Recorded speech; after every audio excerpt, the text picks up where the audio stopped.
So the big question is this: how are commercial real estate brokers like us, who didn't take on debt to start their own brokerage, who are stuck in the hamster wheel of day-to-day selling, how do we sell real estate and build our businesses in a way that lets us develop rockstar teammates and create enough leverage to back away from day-to-day selling? How do we get our services, ideas, and insights out into the world and yet still create passive wealth? That is the question, and this podcast will give you the answers. My name is Brett Swartz, and welcome to the Expert Commercial Real Estate Secrets Podcast. Hey, welcome to a special edition of the Expert CRE Secrets Podcast. I'm here with a commercial real estate expert, Logan Freeman. Logan, how are you doing today? Wow, doing fantastic, Brett. Just happy to be here, finishing today strong. I always like to call Fridays Finish Strong Fridays, and we are doing just that. Excellent. Yeah. And I'm excited to dive in. We're talking about how to find a great commercial real estate broker. And Logan, you're out of the great state of Missouri, Kansas City area, commercial real estate broker and specialist, as well as investor yourself. You want to give like the 30-second version and we'll dive right into some of the top questions. Yeah. Brett, it's really simple. The model that we have set up is, trying to take a consultative approach, right? And I think that everybody's position or situation is a little bit different. And so we say, look, if you want to actively own real estate, we can help you do that. Or if you don't want to actively own real estate, you want us to do that for you and collect the checks, we can do that too. And so, we give access and exposure to investors to a commercial real estate asset class. Maybe they wouldn't have an opportunity to do that by themselves. We do it all here in the great state of Missouri and Kansas City. If anybody's following Kansas City, you obviously know that it has performed well over the last 12 months and is continuing to grow. So I'm very blessed to be in a city where I can also invest in and feel like it's my home. So that's a little bit about what we've got going on. Love it. So let's dive right in to some of these questions here. One of the top ones that often a lot of folks have is or to ask, if you're an investor, right? So if you're an investor looking for a broker, right? How to find a great real estate broker. First one I think we would have is, what would it be? I guess, let me ask you, what would the first question be, Logan, that you'd want to ask as an investor?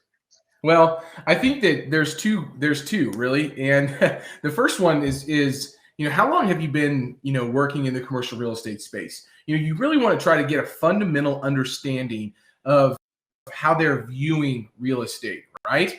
And what I mean by that is everybody says commercial real estate and our niches inside of sub niches, which can get even more niche in real estate. It's hyper local, but also the asset class that you focus on is also extremely important to know. So I would say, how long have you been, really working in the commercial real estate industry? What is your expertise and what would you call your unique capability in the space? That's my first question that I think I would ask somebody. Yeah, that makes sense, right? You want to make sure that they're the right fit and they have the right experience and the right background. Right. What would be the second question that you would ask? So second question I would ask a broker that I'm thinking about working with is, do you own any commercial real estate yourself, right? And that's going to give you a little bit of insight into potentially how they are modeling projects, what they're, what they think about from an operations standpoint.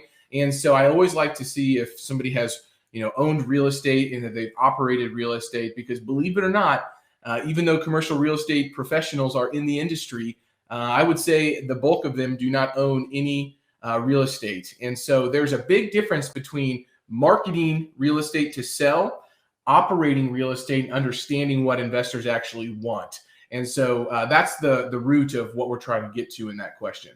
Yeah, that makes sense. At Marcus Millichap, we always wanted to talk about getting on the other side of the phone.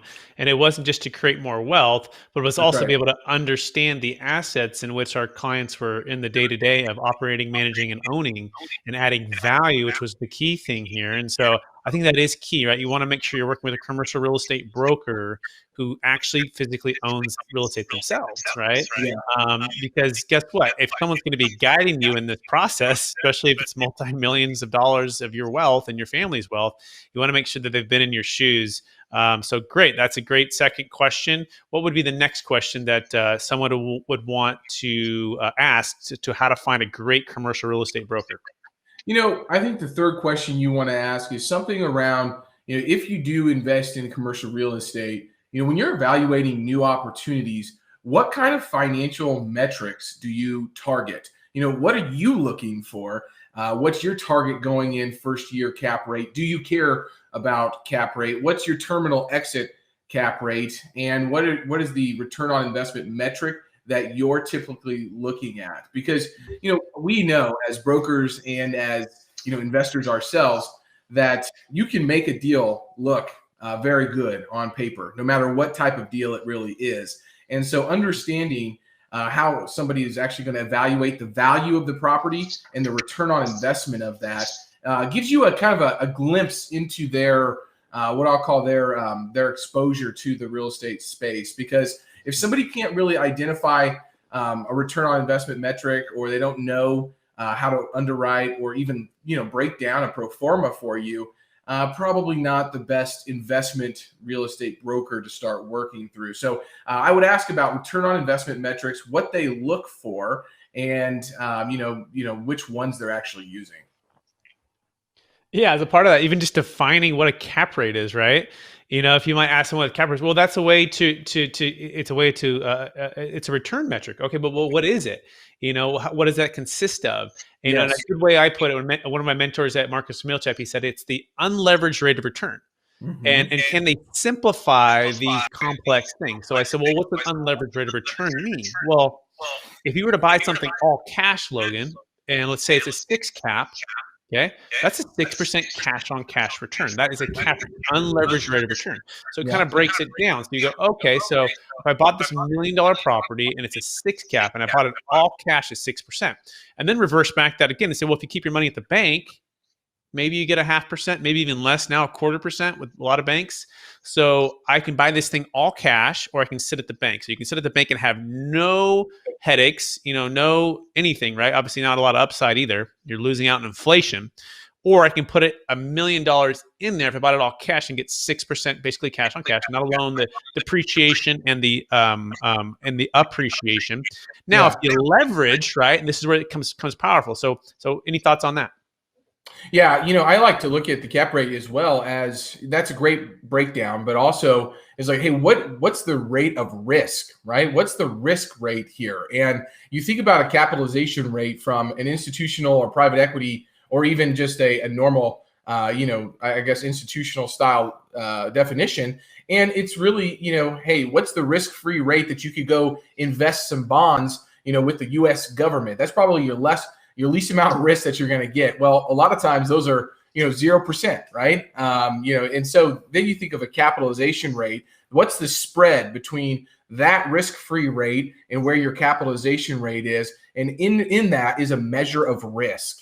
And so typically we have core plus, value add, and opportunistic, asset classes. And your core offerings are going to be closer to that risk-free rate than maybe some of the opportunistic ones are. And if it's not, then you're probably not paying the right price, right? So you always want to think about the risk involved with the transaction that you're working on. And that's kind of how I like to measure, a cap rate. Now, when we're talking about value add and opportunistic deals, it's very difficult to look at a cap rate and say, man, that's a great deal, because typically you are going in and adding value, right? So you might not have any cash flow on those properties from year 1 to year 2, or maybe even longer, depending on the construction plan. So just understanding the capitalization rate, what it means, and when it's applicable is also very, very important.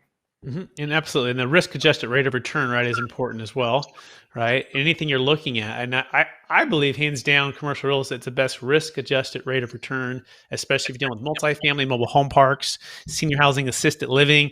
There's just nothing out there that's that you can get hands-on control, tangible, add value, as well as a necessity and a need. And so any thoughts on just, I guess the next question about that is what you want to ask your commercial real estate broker, making sure he's understanding that. I would think, does he love commercial real estate? Does he own it? Does he love it? Yeah. Does he understand that it's a great asset class? Would that be something, connect that passion and that connection there for us, Logan? Yeah, I think that it's very important to understand the underlying reasons that folks are investing in real estate, right? Real estate has intrinsic value, meaning it has value not subject to, excuse me, what somebody else is willing to pay for it because it is actually paying you on a regular basis. And so, private equity businesses, commercial real estate, those are all have intrinsic value. So even if the marketplace is only willing to pay you a certain amount, your commercial real estate could be worth more to you because it's actually paying you on a regular basis. And so I think assets with that intrinsic value is, something that you have to understand and think through. And so I always like to have, I'm a touch feel kind of guy, right? I'm from the show me state. So you show me 7 and I'll show you 8, right? Like that's what Nelly said, right? In his song way back when. But, I didn't think I was going to be rapping here today, but there is some truth to that. There really is. It's like, you can go touch and feel what you're investing in. Everybody's watching what happened to GameStop and Robinhood and Reddit over the last couple of days, and you have to start wondering, holy cow, if that type of situation was allowed in the stock market, is that happening on a larger scale? We just haven't heard of it, right? And so then you start thinking about price to earnings ratio, which at 32, I think right now, or 31 for the Dow, and historically we've been at 16. So, that's kind of a measure of, are we overvalued in the stock market, where the stock's priced at? I can't say I have a crystal ball, but what I can say is, if I have a commercial real estate asset that people are paying me, tenants are paying me, or, residents are paying me, or a business is paying me on a regular basis, that's still going to continue, depending on which asset class you're in. But I can't say that same thing for, going and buying GameStop's, stock. Sure, it might shoot up 300% and AMC might go up 400%, but it might go down 500% tomorrow. I just don't know. That's not going to happen in the commercial real estate world. Valuations take a long time to change, and there's still intrinsic value. So I think having a broker that understands that and can talk through that is crucial to your success when you're thinking about who to work with. Absolutely. And what will be the next question now that we dive into for, questions to ask, how to find a great commercial real estate broker. And by the way, this is Logan Freeman here. He's a commercial real estate expert out of Kansas City.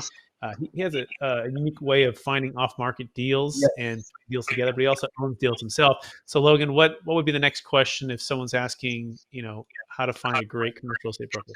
You have a great segue right into this next question, which is, what kind of professional, community, and interpersonal relationships do you foster to find off-market deals, right, Brett? So everybody wants to know. I had a breakfast meeting this morning. How are you finding deals? And so I laid it out. I said, okay, well, here's the 15 things that I'm doing, including 2 podcasts, writing 4 articles a week for different organizations, being a part of CCIM, the Urban Land Institute, hosting my own meetup group, other brokers in the network, vendor relationships like property managers, attorneys, lenders, inspectors, you name it. I mean, all these different things are creating off-market opportunities for our investors that are looking to purchase and for ourselves. And so asking a broker, hey, how involved are you in the community? Believe it or not, Brett, and I know we're both very big on our faith. I get a lot of commercial real estate deals from church. They see that I show up not only on Sundays, but I'm there sometimes on Wednesdays. I'm doing the food pantry. I sit on the board of a nonprofit. All of those things say, you know what? That guy's looking like he's trying to be, a good influence on the community. Let's talk to him about what we've got going on in our business. And that just kind of starts to create the referral stream of hey, you should talk to Logan and see if he can help out. So I think that's a great question to ask, is how involved are you in your community? Where are you finding off-market deals other than just picking up the phone, which is great too, but other than just picking up the phone like the other 500 real estate brokers like you in the space? Very well said. Yeah, I call it the diversified deal flow stream, right? Just like you want a diversified income streams from different asset types and different product types and different cash flow streams, you want a diversified deal flow stream, because guess what? That broker you're working with, he's the one hopefully going to find that deal, that diamond in the rough, that deal where if you're in a 1031 exchange, you have a time frame, you want to make sure, he's not just going for all his eggs in one basket, just cold calling, right? or, or just podcasting or just online blogs or just community involvement, right? You want to get multiple ones. And so that is a great part there. We can do a whole segment on that. But that being said, what is the next question? How to find a great commercial real estate broker? Okay, so the next question is, something that should be pretty simple for somebody to answer. And it's just, how many listings do you have at this time? And this is twofold, because you want to understand that they are active in the market and they have good relationships with property owners, but the amount of listings that they have typically represents the amount of pocket listings that they have too, right? And so many times as real estate brokers in this space, we work to get a listing, yes, and it works out great, and we market a property. Specific asset classes like neighborhood retail shopping centers, office investments, and sometimes self-storage, they require you to go out and get a listing because you want to utilize all the different marketing channels that you can and get as much exposure. But there are certain times where a property owner is not going to want to list their property for a multitude of reasons. They don't want people knowing that they're selling. They might be in a distressed situation. They don't want people knowing that. They don't want to disturb their tenants. They don't want to disturb their property manager. And the list goes on and on. However, a good real estate broker with listings will probably have double the amount of pocket listings as they do actual listings that are on LoopNet or the MLS, if that's what their system that they use. So how many listings do you have is the next question. Perfect. Let's go right into the next one. That one's pretty self-explanatory. What's the next question to ask? All right. What current trends are you seeing in your market? What are the economic and demographic drivers fueling those trends? And what are the long-term prospects of that trend? And so this question is really determines how, what I'll say, knowledgeable is about the recent development in the area, what's driving population growth or, not driving population growth, where the jobs at, what's happening in the submarkets, why do people move and migrate from where they do to where they're maybe moving away from. All of these different things are factors into commercial real estate plays and acquisitions, because you have to understand who your end user is. If you don't understand who your end user is, you're just kind of taking a shot in the dark. And so that's the next question that I always coach people on asking is, what are the trends that you're seeing in your market and what's driving those? Absolutely. And on top of that, I like to connect the emotional connection there too, right? Because when you know those trends and you know the migration and you know the demographics and you're connecting kind of the emotional pulse of the city or the location, right? And what's happening. For example, this COVID-19, even in downtown Sacramento, I'm talking with clients and they're like, before like a year ago, before COVID-19, they were just all about downtown, midtown. Now a lot of them are like, hey, I want to get out. Like it's become, Right. It's very challenging now, obviously for restaurants, for nightlife, for, this and that, and even collections in California, let alone California eviction control with what's been going on with rent control, plus the eviction control with COVID-19. So all of those small intimate details and then flooding to suburbia, you want to know what those trends are and be able to articulate that. If not, guess what? You're probably not working with the right broker. Is that a fair summary, Logan? It's a perfect summary. I actually am not going to add anything to that, Brett. That's perfect. Awesome. Well, next question for Logan is Freeman is this: what's the next best way to find a great real estate broker? Next question I want to ask. So if somebody can answer those 7 questions and you get through that with them, you're not gonna. I want to make sure you don't make this an interrogation, right? These are questions that you pepper in during your regular conversations with that broker. But being able to talk about, what particular areas in your market are seeing headwinds or tailwinds, what areas would you avoid altogether? That's going to let you know kind of how they're thinking about specific assets and locations. Every market that people invest in typically has an area where people are like, no, you don't want to go there. Sure, the cap rate on paper looks extremely attractive to folks, but you definitely don't want to go there, and here's why. And if somebody's not willing to tell you what that is, either they don't know or they're just trying to get you to buy a deal because it looks good on paper. So really understanding the areas of the market that you're thinking about investing in that you should stay away from. And they should know they should know boundaries, right? Like I know from, in where we're located, from Holmes over to State Line, from 75th to 435. I know that cap rate in that area. I know those property owners. We go east a little bit farther, past Holmes. I know that it gets a little bit dicier over there, especially between 89th and 75th. So you might not want to go there, and it should trade 100 basis points higher on the cap rate than it does just west of Home Street. So just being able to talk through things like that and have people give you boundaries on streets and recent developments and where to stay away from is a crucial thing that a broker should be able to do for you. Yeah, I think of it like a doctor, right? I mean, you're basically a doctor of real estate and investments. And if your patient is showing up and you're the patient and I'm hiring this doctor, I want to know how many surgeries has he performed, right? How many patients have potentially died or lost everything? Absolutely. What places to stay away from, what places to go into. There's so many. This is why you're hiring this professional, to add this value, to get the value of representation, let alone not only underwriting the property, but then actually getting it into contract, right? Negotiating the terms, not showing any of your cards, right?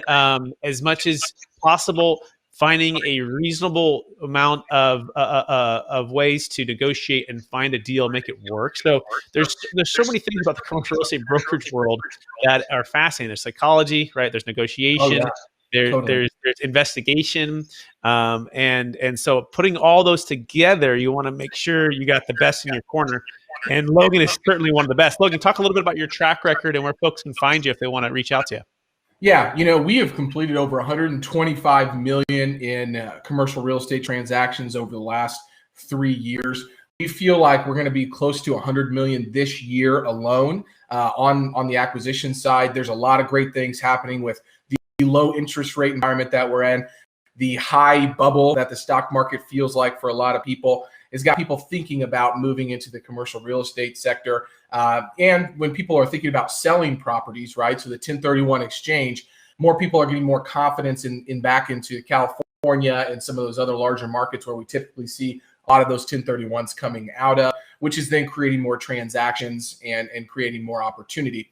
Anybody can find me very simply on LinkedIn, Logan Freeman, or my website, which is livefreeinvestments.com. But if you just search Logan Freeman real estate, I will pop up on the Google and you will be able to find me.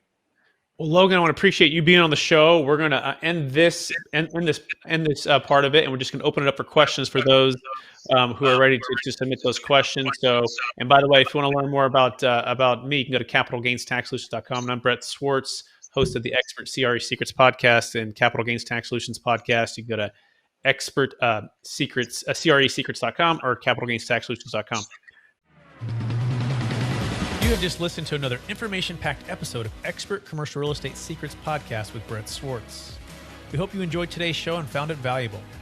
Visit expertcresecrets.com to access the show notes and to access more resources. That's expertcresecrets.com. Don't forget to leave a review and join us again next time.